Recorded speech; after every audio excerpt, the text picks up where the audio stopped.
Hello friends, welcome back to my channel. आज हम CSAS Delhi university का फ्रेज 2 फिल करेंगे। तो जिन्होंने भी अभी तक फ्रेज 2 फिल नहीं किया है तो वो इस वीडियो को देखकर स्टेप बाय स्टेप मैं इस वीडियो में बताऊंगी कि कैसे फॉर्म को फिल करना है, फ्रेज 2 फिल करना है, कैसे प्रेफरेंस फिलिंग करनी है। तो इस वीडियो को देख के आप आराम से खुद से फ्रेज 2 फिल कर सकते हैं। कोई भी डाउट नहीं होगा आपको ये वीडियो देखने के बाद। बाकी अगर कोई भी डाउट हो तो आप कमेंट में लिख सकते हैं, मैं एक एक कमेंट का रिप्लाई कर रही होंगी। ठीक है, अब स्टार्ट करते हैं फ्रेज 2 को। तो जैसे कि हमने जो रजिस्ट्रेशन किया था, पहले हमें ड्यू की वेबसाइट पे जाना है, एडमिशन वाली वेबसाइट पे जाना है। तो जहाँ हमने रजिस्टर किया था हम वहीं पे ये वाला फ्रेज खुल जाएगा, ड्यू की वेबसाइट पे जाके रजिस्टर वाले लिंक पे। फिर यहाँ पे अपना CUET एप्लीकेशन नंबर डालना है जो भी आपका होगा। फिर यहाँ पे पासवर्ड डालना है। ठीक है, CUET नंबर और पासवर्ड डालने के बाद आपको लॉगिन पे क्लिक करना है। लॉगिन पे जैसे ही आप क्लिक करेंगे आपके सामने ये वाला पेज खुल जाएगा। यहाँ आपका दिखेगा कि आपने फ्रेज 2 ऑलरेडी फिल कर दिया है, उसको आप व्यू कर सकते हैं और फ्रेज 2 अब आप फिल कर सकते हैं। और स्टार्ट का यहाँ पे बटन आ जाएगा। और अपडेट एकेडमिक सेक्शन, अगर आप अभी भी 11 जुलाई तक करेक्शन विंडो ओपन है, अगर आपने अभी तक करेक्शन नहीं की तो आप कोई करेक्शन करना चाहते हैं तो आज का ये टाइम है, वो कर सकते हैं। यहाँ पे हम फ्रेज 2 फिल करेंगे। तो यहाँ से फ्रेज 2 फिल करना है, स्टार्ट पे क्लिक करना है आपको। जैसे ही आप फ्रेज 2 फिल करने के लिए स्टार्ट पर क्लिक करेंगे आपके पास थर्ड पेज खुलेगा। ये थर्ड पेज खुल जाएगा, यहीं से आपका स्टार्ट होगा। पहला इसमें सब्जेक्ट मैपिंग आ जाएगा, दूसरा है प्रोग्राम एलिजिबिलिटी, तीसरा है प्रेफरेंस सिलेक्शन और चौथा है प्रीव्यू। इसमें 4 ही सेक्शन फिल करने हैं। इसमें कुछ ज़्यादा बड़ा नहीं है जैसे कि फ्रेज 1 में था। तो पहले से स्टार्ट करेंगे। पहले जैसे ही आप इस पे क्लिक करके स्टार्ट पे क्लिक करके यहाँ पे आओगे, आपको ये वाला कुछ फ्रेज ऐसे देखने को मिलेगा। यहाँ पे क्या क्या है, यहाँ पे आपका जो आपने क्लास 12th की मार्कशीट दी थी वो पूरी आपकी यहाँ पे दिखेगी। आपको क्लास 12th के सारे मार्क्स दिख रहे होंगे। इन मार्क्स को आपको अच्छे से देख लेना है कि यहाँ पे आपने कोई गड़बड़ तो नहीं की हुई है। ये आपका सेव हो चुका है क्योंकि फिर नीचे आप आएंगे तो ये आपके मार्क्स दिख रहे होंगे। मार्क्स दिखने के बाद यहाँ पे map your CUET test paper with subject study at class 12, यहाँ इसी को बोलते हैं सब्जेक्ट मैपिंग। ठीक है, इसी को अच्छे से हमें ध्यान में रखना होता है, इसी को बोलते हैं सब्जेक्ट मैपिंग। ठीक है, सब्जेक्ट मैपिंग। इसमें क्या करना होता है, देखो एक तरफ आपके होते हैं CUET के टेस्ट पेपर, जो भी आप CUET में दे के आए हैं वो इधर इस साइड लिखे हैं। ठीक है, अब ये कह रहा है जो आपने CUET में दिए हैं वो तो इधर लिखे हैं, लेकिन क्लास 12th में जो सब्जेक्ट आपने पढ़े हैं वो भी इनसे मैच कर दो। ठीक है, जैसे कि अगर एग्जाम्पल बताऊं, इसने CUET में हिंदी दिया है, ज्योग्राफी दिया है, हिस्ट्री दिया है और पॉलिटिकल साइंस दिया है। ठीक है, और इसने क्लास 12th में भी ये सब्जेक्ट पढ़े हुए हैं, जभी तो इसने CUET में दिया है। क्राइटेरिया क्या है DU का, कि आपको CUET में वही पेपर देने थे जो आपके क्लास 12th में सब्जेक्ट थे। ठीक है, जैसे कि हिंदी इसने CUET में दिया है और हिंदी इसने पढ़ भी रखा है। ठीक है, क्लास 12th में। ज्योग्राफी इसने CUET में दिया है, ज्योग्राफी इसने क्लास 12th में पढ़ भी रखा है। हिस्ट्री दिया है, हिस्ट्री इसने क्लास 12th में भी पढ़ रखा है। पॉलिटिकल साइंस दिया है, इसने पॉलिटिकल साइंस भी क्लास 12th में पढ़ रखा है। कुछ जैसे कि यहाँ जूलॉजी, ज्योग्राफी और जूलॉजी एक साथ है, क्योंकि ज्योग्राफी और जूलॉजी का 50% जो सिलेबस है वो बिल्कुल ही सेम है। ठीक है, तो ऐसे सब्जेक्ट जिनका सिलेबस सेम है 50%, वो भी आप लिख सकते हैं यहाँ पे। और जो जो जो आपने नहीं ले रखे, यहाँ से स्विच करेंगे आप, यहाँ पे क्लिक करेंगे, यहाँ आएगा नॉट एप्लीकेबल। जो अगर आपके पास वो सब्जेक्ट नहीं है क्लास 12th में तो आप नॉट एप्लीकेबल फिल करेंगे। ठीक है, अगर आपने क्लास 12th में ये सारे सब्जेक्ट पढ़ रखे हैं जो आपके साइड में जो आपने CUET में दिए हैं, तो आप उनको फिल करेंगे वैसे ही वैसे ही। ठीक है, जैसे यहाँ हिंदी है तो मैं यहाँ हिंदी फिल कर दूंगी, यहाँ ज्योग्राफी है तो मैं यहाँ जियोग्राफी फिल कर दूंगी, यहाँ हिस्ट्री है तो मैं यहाँ हिस्ट्री फिल कर दूंगी, और यहाँ पॉलिटिकल साइंस है तो मैं यहाँ पॉलिटिकल साइंस फिल कर दूंगी। यहाँ हिंदी, क्योंकि इसने हिंदी इलेक्टिव फिल की है तो यहाँ इलेक्टिव ही लिखेगा वो। ठीक है। कोई और सी हिंदी कोर नहीं लिखनी, हिंदी इलेक्टिव लिखेगा जो उसने क्लास 12th में पढ़ रखी है। कुछ ऐसे फिल करना है आपको, देखो ये मैंने फिल करके भी दिखा दिया। हिंदी का हिंदी फिल किया है, ज्योग्राफी का ज्योग्राफी फिल किया है, हिस्ट्री का हिस्ट्री फिल किया है, पॉलिटिकल साइंस का पॉलिटिकल साइंस फिल किया है। बहुत इंपॉर्टेंट है ये, इसके वजह से फॉर्म रिजेक्ट भी हो जाता है अगर आपने सब्जेक्ट मैपिंग गलत की। कुछ नहीं करना इसमें, सब्जेक्ट मैपिंग का मतलब है जो यहाँ लिखे हैं ना सब्जेक्ट, उनको बस यहाँ उतार दो, ठीक है। बट आपने ये क्लास 12th में पढ़ रखे हो, ये श्योर करना चाहता है DU बस, ठीक है। नेक्स्ट पे चलते हैं। जैसे ही आप ये सब फिल कर दोगे, नीचे की तरफ जाओगे, आप ऐसे स्क्रॉल करोगे तो ये आ जाएगा आपके, ये वाला खुल जाएगा। नीचे की तरफ करेंगे जब आप, तो ठीक है। इसमें क्या बोला है, इसमें BA प्रोग्राम कॉम्बिनेशन जो DU आपका बनाता है, तो यहाँ बहुत सारी लैंग्वेज दे रखी है, जैसे English, Urdu, Arabic, German, Tamil, Russian, Italian, ये सारी लैंग्वेज दे रखी हैं। तो ये क्या बोला है कि कोई भी वो इनमें से वो लैंग्वेजेस चूज़ करो जो वर्किंग नॉलेज हो आपके लिए, मतलब जिस ऐसी नॉलेज ऐसी आपको सब्जेक्ट सिलेक्ट करनी है, ऐसी लैंग्वेजेस दो या तीन जितनी भी आप जानते हो, ऐसी लैंग्वेज सिलेक्ट करनी है जिसे आप पढ़ सकते हैं, ठीक है, पढ़ सकते हैं, लिख सकते हैं, ठीक है, वर्किंग नॉलेज में आता है, मतलब आप अच्छे से सुन समझ सकते हैं उस लैंग्वेज को, वो लैंग्वेज आपको फिल करनी है। तो जनरली बच्चे इंग्लिश और हिंदी ही पढ़ और समझ पाते हैं, बाकी आप अगर संस्कृत समझ पाते हो, तमिल समझ पाते हो, तो इसमें यस कर देना। जिसमें आप समझ पाते हो, जो लैंग्वेज आप जानते हो, एक्चुअल में जो लैंग्वेज आप जानते हो उसमें आप यस कर दोगे, बाकी सब में आप नो नो नो फिल कर देंगे। अगर आप इन लैंग्वेज के बारे में कुछ नहीं समझ सकते, न जानते, न आपने पहले कभी इन लैंग्वेजेस को पढ़ा है, तो आप इन सब में नो नो कर देंगे, ठीक है। यहाँ क्लास 12th का नहीं पूछ रहा, ये नहीं पूछ रहा कि क्लास 12th में आपने हिंदी इंग्लिश पढ़ी है नहीं पढ़ी, ये पूछ रहा है कि वर्किंग नॉलेज में है आपके, नहीं है, आप उस लैंग्वेज को सुन समझ सकते हो, पढ़ सकते हो या नहीं पढ़ सकते। तो दो लैंग्वेजेस जनरली होते हैं जो बच्चे सुन समझ और पढ़ सकते हैं, ठीक है। नेक्स्ट पे आते हैं, देखो ये फिल करके दिखा दिया। पंजाबी में नो कर दिया, बंगाली में नो कर दिया, पर्शियन में नो कर दिया, संस्कृत में नो कर दिया, बाकी हिंदी और इंग्लिश में यस कर दिया, क्योंकि ये बच्चा दो ही लैंग्वेज को अच्छे से पढ़ पाता है, लिख पाता है, समझ पाता है, ठीक है। नीचे फिर हम आएंगे, यहाँ पे नीचे लिखेगा, नीचे कुछ और पूछ रहा है मैथमेटिक्स के बारे में।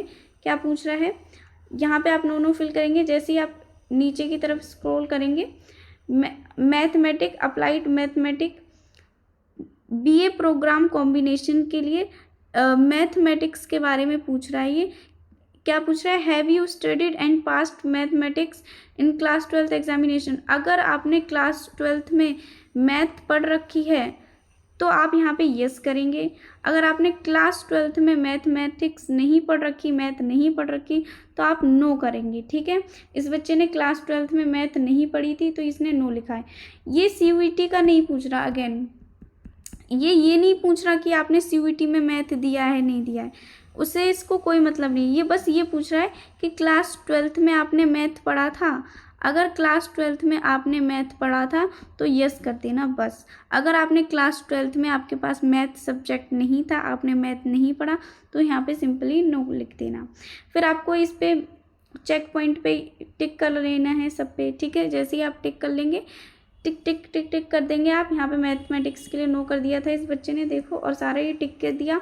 टिक करने के बाद सेव एंड कंटिन्यू पे जाएंगे। जैसे ही सेव और कंटिन्यू पे जाएंगे, आपके पास दूसरा खुलेगा प्रोग्राम एलिजिबिलिटी वाला, ठीक है। कुल 4 स्टेप हैं, दूसरा स्टेप खुल जाएगा सब्जेक्ट मैपिंग। अभी आप करके आ गए हैं, अब एलिजिबिलिटी क्राइटेरिया वाले पे आ गए, प्रोग्राम एलिजिबिलिटी पे आ गए। तो इसमें आपका क्या CUET का, एक सेकेंड, हाँ, यहाँ पे आपका जैसे ही आप सब्जेक्ट मैपिंग से बाहर जाएंगे, पहले आपको ये रिव्यू चेक करने को बोलेगा कि आपने जो भी इंफॉर्मेशन भरी है सब्जेक्ट मैपिंग में, एक बार उसको चेक कर लो। जैसे कि अब इसने कैसे प्रीव्यू के लिए दे दिया है कि आपने ये सब फिल किया है, देखो सही है या नहीं है। अगर आपको अपडेट करना है, कुछ भी चेंज करना है, तो यहाँ पे अपडेट डिटेल्स पे दबा दो। ठीक है, मैथमेटिक्स के लिए आपने नो किया है, ये सब दिखाता है ताकि आप एक बार चेक कर लो। ठीक है, लैंग्वेज में आपने इंग्लिश और हिंदी में यस किया है, बाकी सब में नो किया है, ये आप चेक कर लो। बाकी सब में जैसे इन सब में आपने no no no no fill किया है, ये सब चेक कर लो। चेक करने के बाद जैसे ही आप प्रोसीड टू प्रोग्राम एलिजिबिलिटी, इस पर आप क्लिक करेंगे तो आपको अब नेक्स्ट पेज देखने को मिलेगा। नेक्स्ट पेज आपका होगा प्रोग्राम एलिजिबिलिटी, ये आ जाता है नेक्स्ट। अब जब नेक्स्ट आ जाता है तो आपको ये देखना है कि आपको सीयूईटी का रिजल्ट देखने को मिलेगा पहले तो आपको। ठीक है, इसकी इसने 250 में से 191 हिंदी में, ज्योग्राफी में इसका ये मार्क्स है सब। और नीचे जैसे ये मार्क्स देखने को मिलेंगे और मार्क्स के साथ यहाँ पे नीचे की साइड प्रोग्राम स्पेसिफिक स्कोर देखने को मिलेगा। यहाँ पे आपका सीयूईटी रिजल्ट दिख रहा है, यहाँ पे आप किन किन प्रोग्राम में आप एलिजिबल हो वो आपको दिखेंगे। आपको नीचे ऐसे बहुत सारे जितने भी होंगे आपको देखते जाना है। ठीक है, जैसे कि देखो प्रोग्राम स्पेसिफिक स्कोर, ये अप्लाइड साइकोलॉजी के लिए भी एलिजिबल है क्योंकि इसने 1 लैंग्वेज और 3 डोमेन दिए हैं। अरेबिक के लिए भी है, ये बीए ऑनर्स पॉलिटी के लिए भी है, ज्योग्राफी के लिए, ये सारे आपको ऐसे देख लेना है। ठीक है, ऐसे स्क्रॉल करके सब देख लेना है जैसे आप। और हाँ, जिस पे आप एलिजिबल नहीं होंगे उसमें रेड रेड लिख के आ जाएगा कि ये कोर्स आप नहीं कर सकते।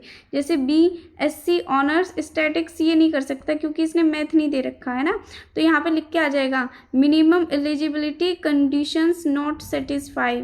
ठीक है, क्योंकि इसके पास मैथ नहीं था, तो जिसमें ये एलिजिबल नहीं है उसमें ये रेड रेड आ जाएगा। ठीक है, फिर इसको नीचे जाना है ऐसे ही। जैसे ये सारी अपनी एलिजिबिलिटी देख लेगा तो यहाँ पे आएगा प्रोसीड प्रेफरेंस सिलेक्शन, उस पर क्लिक करना है। प्रोसीड प्रेफरेंस सिलेक्शन पे जैसे ही क्लिक करोगे आप, आपके पास ये प्रेफरेंस फिल करने को आ जाएगा, तीसरा स्टेप जो कि बहुत इम्पॉर्टेंट है। यहाँ पे आपको प्रेफरेंस फिलिंग करनी है, पहले आप इसको अच्छे से समझो। देखो यहाँ इसको बोलते हैं फ़िल्टर, ये है फ़िल्टर। यहाँ पे लिखा है अप्लाई, कुछ ये इन्फॉर्मेशन है आपको पढ़ लेनी है। इसमें ये लिखा है कि अगर मैथमेटिक्स आपने नहीं दिया है तो आप उन कोर्स के लिए एलिजिबल नहीं हो जो मैथमेटिक्स के बिहाफ पे दिए जाते हैं, और आपने उन्हीं लैंग्वेज को चूज़ किया हो जो आपके वर्किंग नॉलेज में हो। ठीक है, यहाँ पे जैसे ही आप देखेंगे तो यहाँ पे ऐसे फिल करना है इसको। कैसे करना है मैं बताती हूँ। पहले आपको यहाँ पे जैसे कि प्रेफरेंस चूज़ करनी है। पहले यहाँ पे आप लिखेंगे BA, जैसे किसी को BA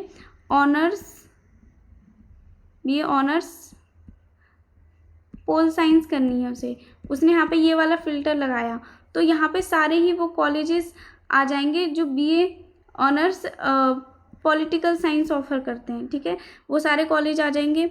यहाँ पे इस बच्चे ने फिल किया है, इसके पास देखो 821 अवेलेबल थी प्रेफरेंसेस। ठीक है, इनमें से आप जितनी मर्जी चाहें उतनी फिल करो, 821 में से सारी कर दो तो भी कोई प्रॉब्लम नहीं है। जिसके लो मार्क्स हैं वो सारी करना, ज़्यादा से ज़्यादा करना, सारी तो नहीं बट जितनी भी कर पाओ आप, 200 वगैरह जिस हिसाब से मार्क्स हैं, बहुत कम मार्क्स हैं तो आप 100 से नीचे मत करना। यहाँ पे लिखा है प्रोग्राम, यहाँ पे लिखा है कॉलेज और यहाँ पे लिखा है प्रेफरेंस नंबर। जैसे कि ऐड टू टॉप करेंगे, ये कौन सा PGDAV कॉलेज है, अगर हाँ यहाँ पे आप कॉलेज का भी नाम डाल सकते हैं। जैसे यहाँ पे मैंने डाला हिंदू, तो हिंदू कॉलेज में जो कोर्स कराए जाते होंगे सब यहाँ पे यहाँ पे लिख के आ जाएंगे, इस साइड लिख के आ जाएंगे सारे कोर्स जो हिंदू कॉलेज ऑफर कराता होगा। यहाँ पे सारे कोर्स लिख के आएंगे, आपको ऐसे करके ऐसे ऊपर स्क्रॉल करके देखते जाना है। ठीक है, सारे आप देख सकते हो। फिर जैसे कि मुझे इस कॉलेज में ये वाला कोर्स चाहिए, ठीक है, तो मैं यहाँ पे करूँगी ऐड टू टॉप करूँगी तो ये वाला यहाँ पे आ जाएगा, प्रेफरेंस नंबर लिख के आ जाएगा। यहाँ पे प्रेफरेंस नंबर लिख के आ जाएगा 1 और यहाँ पे कॉलेज का नाम आ जाएगा जैसे PGDAV। ठीक है, और यहाँ प्रोग्राम आ जाएगा BCom ऑनर्स या BA प्रोग्राम। ठीक है, फिर मैं दूसरा, जैसे मेरे को रामानुजन चूज़ करना है तो मैं अब टॉप नहीं दबाऊंगी। ठीक है, टॉप मतलब ऊपर वाला पहला लाने के लिए टॉप दबाया जाता है। बाकी जो भी काम करना है एक बार इसको यूज़ करना है, जो आपको पहला कॉलेज रखना है उसके लिए बस ये यूज़ करना है। बाकी आपको हमेशा दो ही बटन काम आएंगे, कौन सा, ऐड टू बॉटम वाला और ऐड टू प्रेफरेंस वाला, ठीक है। इन्हीं दोनों के साथ आपको इन्हीं का यूज़ करके आपको आगे का काम करना है। जैसे कि अब कोई सत्यवती कॉलेज लाना चाह रहा है, यहाँ पे सेकंड नंबर पे वो चाहता है ये वाला कॉलेज आए, सत्यवती कॉलेज, तो वो जाएगा यहाँ पे ऐसे क्लिक करेगा ऐड टू बॉटम पे। बॉटम का मतलब होता है नीचे की साइड, तो टॉप का मतलब होता है सबसे ऊपर। तो इससे भी अगर ये टॉप दबाएगा तो ये जो इसका PGDB इसने चूज़ किया है इससे भी ऊपर चला जाएगा वो वाला सत्यवती वाला। तो इसे ऐड टू बॉटम करना है, तो दूसरे नंबर पे ये वाला कॉलेज आएगा, सत्यवती कॉलेज। अदिति वाला कॉलेज, ये कॉलेज कब आएगा, फिर इसको अगर तीसरे नंबर पे ये वाला कॉलेज लाना है तो इसे फिर ऐड टू बॉटम करना होगा। ऐड टू बॉटम करके आप सारी प्रेफरेंस फिल कर सकते हैं, 60 जितनी भी आप करना चाहें, ठीक है। जैसे कि इसने यहाँ पे देखो प्रेफरेंस नंबर, इसने पहले पे हिंदू चूज़ किया, फिर इसने ऐड टू बॉटम करके मिरिंडा हाउस चूज़ किया दूसरे नंबर पे, ऐड टू बॉटम करके तीसरे पे मिरिंडा हाउस चूज़ किया। अब मैं यहाँ चाह रही हूँ कि मेरे दूसरे नंबर पे मेरा ये इंद्रप्रस्थ कॉलेज आ जाए, तो अब मैं दूसरे नंबर पे कैसे करूँगी, यहाँ तो मैंने 3 तक फिल कर दिया। तो यहाँ जो ऐड टू प्रेफरेंस नंबर लिखा है ना, ये जो ग्रीन है, इस पर क्लिक करना है। जैसे ही आप इस पर क्लिक करोगे वहाँ पे नंबर डालने को बोलेगा कि कितने नंबर पे आप इसको बीच में डालना चाहते हो। तो मैंने कर दिया 3 नंबर पे मैं डालना चाहती हूँ, तो इससे पहले इंद्रप्रस्थ कॉलेज आएगा यहाँ पे, और ये वाला हो जाएगा चौथे नंबर पर खुद से ही, ठीक है। तो अगर आप नंबर के हिसाब से खुद डालना चाहते हो कि पहले पे ये चाहिए मुझे, दूसरे पे ये चाहिए, तो आप ऐड टू प्रेफरेंस नंबर करते जाओ, इससे भी कर सकते हो। अगर आपने एक बार टॉप वाला डाल दिया फिर आप चाहते हो उसके नीचे नीचे लगते जाएं अपने आप, तो ऐड टू बॉटम वाला करते जाना, ठीक है। अगर आपको कोई जैसे यहाँ से आप बाद में आपने पूरी फिल कर ली, अब आपने ये सोचा कि अरे मेरे को यहाँ पे ये मिरिंडा वाला डालना ही नहीं है, इसको हटाना है, तो आप यहाँ पे रिमूव पे क्लिक कर सकते हो। रिमूव पे जैसे ही क्लिक करोगे आपका ये वाला पूरा ये हट जाएगा, एक कॉलेज हट जाएगा, ठीक है। ये वाला ऊपर हो जाएगा, या ऐसे नीचे जैसे भी होना होगा हो जाएगा, ठीक है। ये मतलब ये वाला आपका रिमूव हो जाएगा अगर आप रिमूव करोगे तो, ठीक है। तो मैंने बता दिया कि कैसे टॉप पे आता है कॉलेज, फिर कैसे नीचे नीचे उसके आते जाते हैं बॉटम करके। अगर बीच में नंबर में डालना है या ऐसे करना है कि तुम्हें पहले नंबर पे ये अगर तुम चाहते हो पहले नंबर पे आए, तो तुम्हें ऐड टू प्रेफरेंस नंबर पे जाना है, उस पर लिखना है फर्स्ट, उस पर जैसे ही फर्स्ट लिखोगे ये चला जाएगा पहले पे, ठीक है। ऐसे होता है, तो आप इनमें से किसी भी बटन का यूज़ कर सकते हैं। इनसे क्या होता है वो मैंने आपको बता दिया कैसे कैसे होता है। सारा आपको फिल कर लेना है पहले। जैसे ही आप सारा फिल कर लेंगे यहाँ पे आता है सेव टू चेंज, यहाँ पे आपको अपनी प्रेफरेंस सेव करना नहीं भूलना, ठीक है। आपको सारी प्रेफरेंस सेव करनी है। जैसे ही आप सारी प्रेफरेंस सेव कर लेंगे, यहाँ पे सेव करने के बाद जैसे ही आप सेव कर लेंगे यहाँ अपने आप आ जाएगा कि आपने 60 प्रेफरेंस सेलेक्ट की हैं, ठीक है। जैसे इसने 60 प्रेफरेंस फिल कर ली। अब इसे यहाँ पे करने है proceed to preview preference. Preview का मतलब ये चेक करना चाहता है अपनी प्रेफरेंस कि जैसा मैंने फिल किया है वैसा हुआ है या नहीं। जैसे ये चेक कर लेगा कि ये इसके पास चेक करने को आ जाएगा, प्रीव्यू करने को आ जाएगा, ठीक है। पॉलिटिकल साइंस के साथ इसने पहले पे हिंदू डाला है, पॉलिटिकल साइंस पे दूसरे मिरिंडा डाला है, हिस्ट्री फिर मिरिंडा डाला है, तीसरे पे हिस्ट्री फिर हंसराज डाला है, चौथे पे 5वें पे पॉलिटिकल साइंस फिर लेडी श्री राम कॉलेज डाला है, हिस्ट्री फिर लेडी श्री राम कॉलेज डाला है, पॉलिटिकल साइंस फिर क्रोडीमल डाला है, ठीक है। ये सारे कॉलेजेस इसने ऐसे ऐसे डाले हैं। ये पूरा चेक कर लेगा इसने 62 तक फिल किए थे, 62 तक आए या नहीं आए, ठीक है। ये सब चेक करने के बाद एक बार वो फिर से चेक कर लेगा अपना। फिर चेक करने के बाद वो क्या करेगा, सबमिट टू प्रेफरेंस सिलेक्शन पे क्लिक कर देगा और फिर उसकी पूरी की पूरी प्रेफरेंस सबमिट हो जाएंगी, ठीक है। सारा पूरा फेज उसका टू फिल हो जाएगा, ठीक है। फिर आपको वही फर्स्ट पेज दिख जाएगा जहाँ से आपने शुरू किया था, ठीक है। तो ये था आपका प्रेफरेंस फिलिंग। फेज 2 कैसे करते हैं मैंने सब बता दिया है। कहीं भी अभी भी अगर आपको डाउट आ रहा हो तो आप कमेंट में लिख देना, मैं उसका रिप्लाई करूँगी या उस पर दूसरी वीडियो बना दूँगी ताकि आपको अच्छे से समझ आए।